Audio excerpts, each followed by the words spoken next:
Good afternoon, everyone. I'm Rain from Team ResQ, and our goal is to redefine how disaster response is managed in the Philippines and across ASEAN countries. Over the last 10 years, a total of 58,000 casualties from typhoons have been recorded.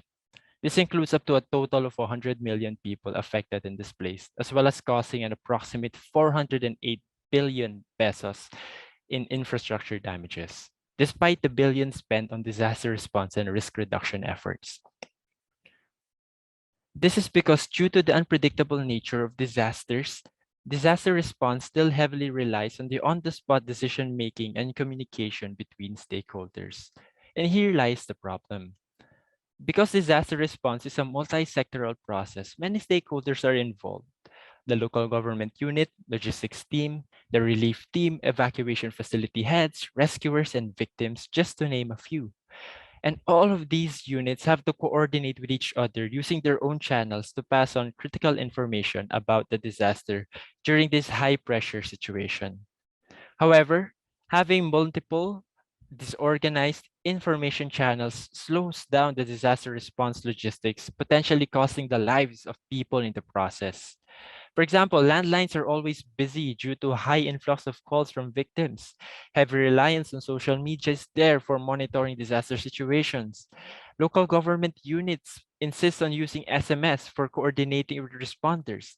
And people and the response team are forced to rely on word of mouth in locating stranded victims. What if we could aggregate all of these informations from such varying sources of information into one platform where we could just look at it and coordinate with everyone in just one tap? This is where we introduce ResQ, an all-in-one integrated communication platform for disaster response. The goal of ResQ is to streamline the disaster response process to make sure that everyone doesn't everyone gets saved in time through a more coordinated response logistics process. How it works is each of the victims have their own mobile phones, which they could use to text a no-toll number uh, to inform about their current situations.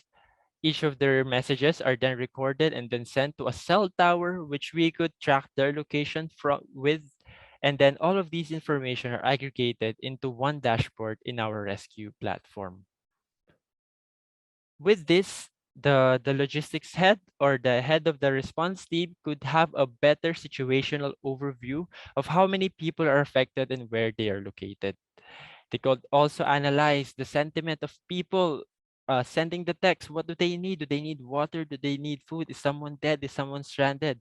All of these are done through the NLP algorithm that we've integrated into the dashboard. We also have automated responses that automatically respond to the message of the victims to confirm the receipt of their request for help. We also have message inbox that compiles all of these emergency text messages from the victims, allowing for a direct response for each individual if needed.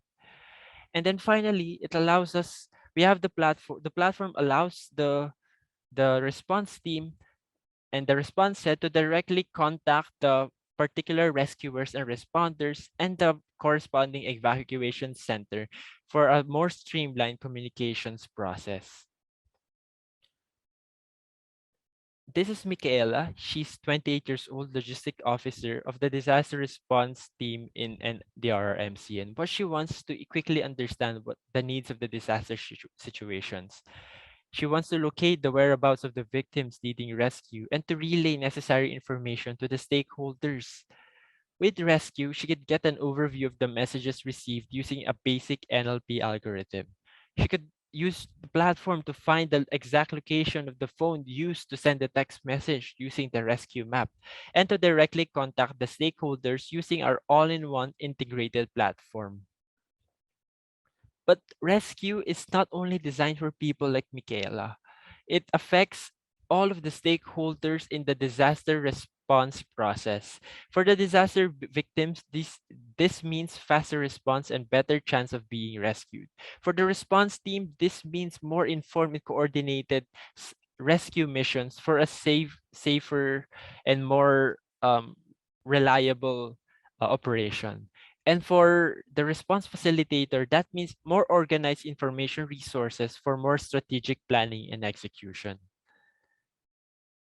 And because of the modular design of rescue, this doesn't only apply to typhoons in the Philippines.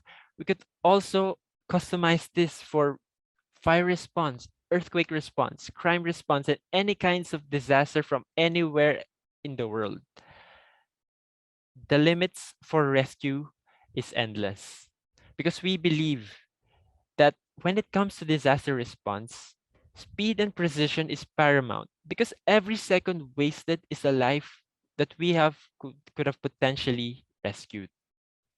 This is just the first step towards a safer, faster, and more reliable disaster response, towards a future where no one is left behind.